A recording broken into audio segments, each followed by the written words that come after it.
আসসালামু আলাইকুম। আমরা যারা আইফোন ইউজ করি আমাদের অনেকে একটা কমন প্রবলেম যে দেখা যায় আমাদের আইফোনের হঠাৎ করে কিন্তু চার্জ অনেক কমে যায়। তো এটার মূল কারণ কি? মূল কারণ হচ্ছে যে দেখতে পাচ্ছেন এখানে আমাদের আইফোন যে স্পিকারগুলো আছে এই স্পিকার এখানে কিন্তু ময়লা জমে গেছে। তো ময়লাগুলো জমে যাওয়ার কারণে কিন্তু এখান থেকে সাউন্ডগুলো সঠিকভাবে বের হতে পারে না। যার কারণে দেখা গেছে আমরা আমাদের ফোন থেকে আস্তে, আস্তে সাউন্ড অনেক কম পাই। তো এটা ফিক্সড করার জন্য ১ম এ আপনারা কী করুন, এরকম একটা সুই জাতীয় কিছু নিবেন, নিয়ে আপনারা হালকাভাবে খোঁচা দিবেন। জোরে কিন্তু খোঁচা দিলে এখানে উপরে যে জালিটা সেটা কিন্তু নষ্ট হয়ে যাবে। এজন্য আপনারা আস্তে, আস্তে খোঁচা দিয়ে তারপর এখানে যে ময়লাটা সেটা আলগা করবেন।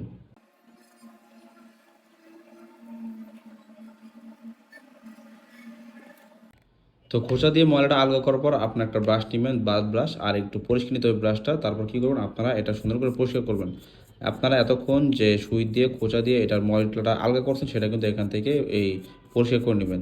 তো পরিষ্কার করার পর যদি আপনার ঘরে কারো থিনার থাকে তাহলে কিন্তু আপনাদের ব্রাশের মধ্যে একটু থিনার লাগিয়ে তারপর পরিষ্কার করবেন। তাহলে দেখা যাচ্ছে আপনাদের স্পিকার যে ময়লা সেটা পুরোপুরি পরিষ্কার হয়ে যাবে। যদি আপনার থিনার না থাকে তাহলে কিন্তু আপনারা হার্ডওয়্যারের দোকানে গিয়ে ৳20 বা ৳30 থিনার কিনে আনবেন।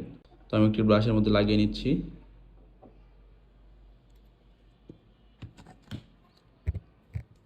এখন এটাকে আমরা সুন্দরভাবে পরিষ্কার করব।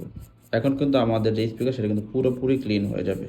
আর আপনারা কিন্তু ভুলেও থিনার ডাইরেক্ট স্পিকারের মধ্যে বা চার্জিং পটে দিবেন না। ব্রাশে লাগিয়ে তারপর পরিষ্কার করবেন।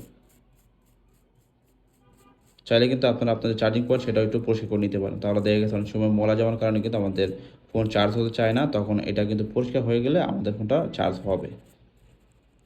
এছাড়া যদি আপনাদের যে কানের যে স্পিকারটা আছে সেটাতে যদি সাউন্ড কম হয় তাহলে একটু ঠিক সেমভাবে পরিষ্কার করবেন। কিন্তু এখানে কোনো খোঁচাখুচি করবেন না সুই দিয়ে। এটা জাস্ট ব্রাশ দিয়ে আপনারা পরিষ্কার করবেন। সুই দিয়ে খোঁচা দিলে কিন্তু এখানে সমস্যা হতে পারে। তো আমাদের ফোনের স্পিকারগুলো কিন্তু ক্লিন করা কমপ্লিট হয়ে গেছে। এখন কিন্তু আমাদের ফোন থেকে আগের চাইতে আমাদের ফোনের সাউন্ড আরও বেশি হবে।